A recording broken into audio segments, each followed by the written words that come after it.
Hello and welcome to another session on data mining. In this session, we are going to build a TWI generative adversarial network in PyTorch. This is, I think, the simplest GAN tutorial you can find.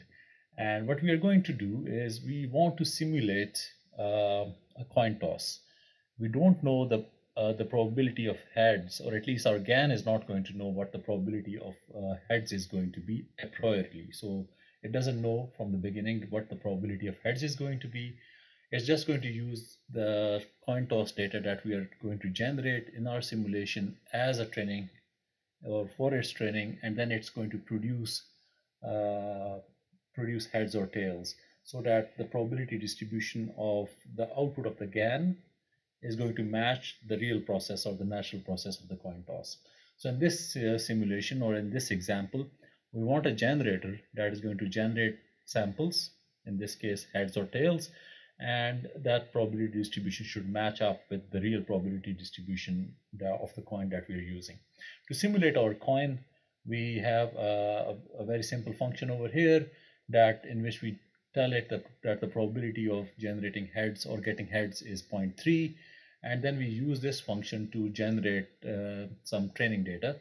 Specifically, we train about 1,000 samples. We get about 1,000 training samples, which we'll then use to train the neural network, or the generative adversarial network in our case. This is simply a simulation of that data generating process. So this is the natural process of data generation, and we can see that we have a probability of about 0.7 for generating tails, which are modeled as 0, and 1 that probability is 0.3, which is what we wanted, right? Now, what we are going to do is to use this data of heads and tails, and we are going to train a generator network and a discriminator network, so that the generator learns to generate heads and tails, so that the probability distribution of the generated samples matches this target distribution. However, it's important to understand that we do not pass this as a target, or this probability distribution as a target, to our generator or discriminator, and this is treated as unknown. So the underlying density is treated as unknown when we are training a GAN, and these GANs then essentially learn to generate or generate samples that conform to the same density in an implicit manner. So we are doing implicit modeling of the underlying density in this case. For this purpose, as I said earlier, we want to train a generator and a discriminator, and the code for that is given below. But before we move on to the code, I would like to explain what the generator does. The generator, we want it to produce heads or tails. But the way we have modeled it in this problem is that the generator is going to be producing a real number from -infinity to +infinity. We would like it to produce only +1 or 0, that is heads and tails. But to begin with, it doesn't have an idea of what it is to generate. Okay, and that's it. It's going to learn that. It's going to learn to produce that based on the training data samples and its interactions with the discriminator. The generator network, we have now talked about what it produces at the output, but what it takes as the input is what is called so we can model noise or a priori distribution. In this case, I'm going to use uniform Gaussian with a mean of 0 and a variance of 1. And that is going to so the input to the GAN is going to be a real number, which is sampled from a Gaussian distribution with mean 0 and standard deviation 1. And the job of the generator is to map that number that is given to it as input onto a single variable which corresponds to heads or tails. So our generator network is going to be a neural network with a single input and a single output. So we only take one latent factor in this case, and that is what we are going to use. The discriminator, on the other hand, takes a generated or a real head or tail or a real number as input and decides whether that sample is real or not. Okay, so we want to train the neural network to produce an output which is 0 whenever the network whenever the given input to the discriminator is generated from our generator, and it produces 1.0 for real samples. Okay, so what we are going to do next is we are going to talk about how these are going to be trained in a given training cycle. Now notice that we have some real samples for training available as well.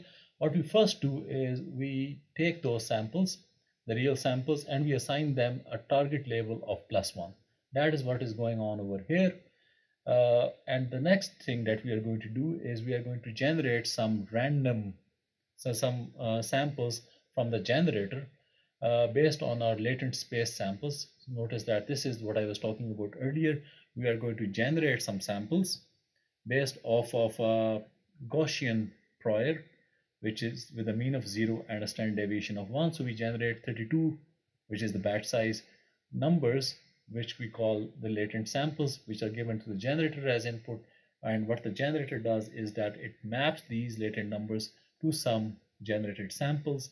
And what we would like to have is that these generated samples should follow the same distribution as we have for the true or the natural process.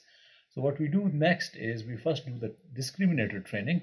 So that we train the discriminator using a binary cross entropy loss in this case, so that the real samples in this case are classified as the positive class, or they produce the discriminator produces a score of 1.0 for them and a score of 0 for the samples that have been generated by the discriminator. Notice that the labels corresponding to the training of the discriminator for the samples generated by the generator is given over here. So these are zeros, whereas the real samples, they get a target label of 1. We do a single optimization step for the discriminator using a binary cross entropy loss. Some people may want to do multiple cycles of this, but in this case we are doing a single step in this case. And then what we do is that we do the training for the generator. So we obtain some samples from the generator, and we pass them to the discriminator, and the discriminator gives us its confidence of what it thinks of these samples, whether they are fake or real.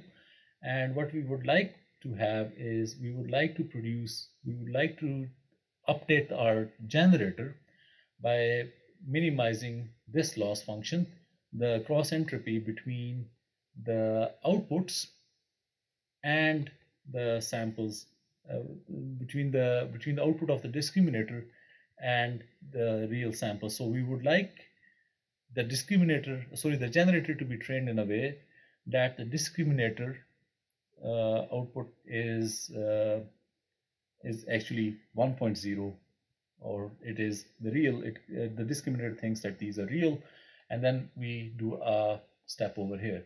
We keep on doing this, and within each step what we do is we plot the true distribution. We know that from our first cell in this notebook, and then we compare it to the current estimate of the distribution.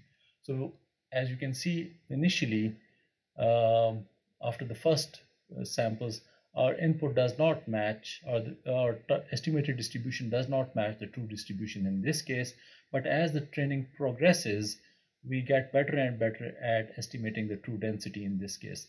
Note that we're not passing it the target density function. We're just passing it some samples generated from that distribution. And what we are ending up is a pretty good estimate of the underlying true density in this case. And over here we can see that our generated our head and tail samples that are generated from our generator network have roughly the same probability distribution as the original one. And this plot over here shows that our generator has learned to map the prior, which is the Gaussian random input, onto the probability distribution of the target variable or the output.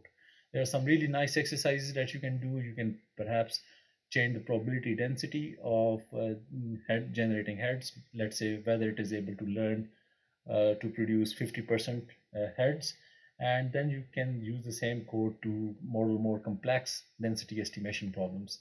And you can play with it by changing the architecture of the generator and the discriminator and so on. Currently we use a very simple generator. So I hope this tutorial is going to help you develop a better understanding of generative adversarial networks and how they are able to implicitly model probability densities using only sample data. Thank you.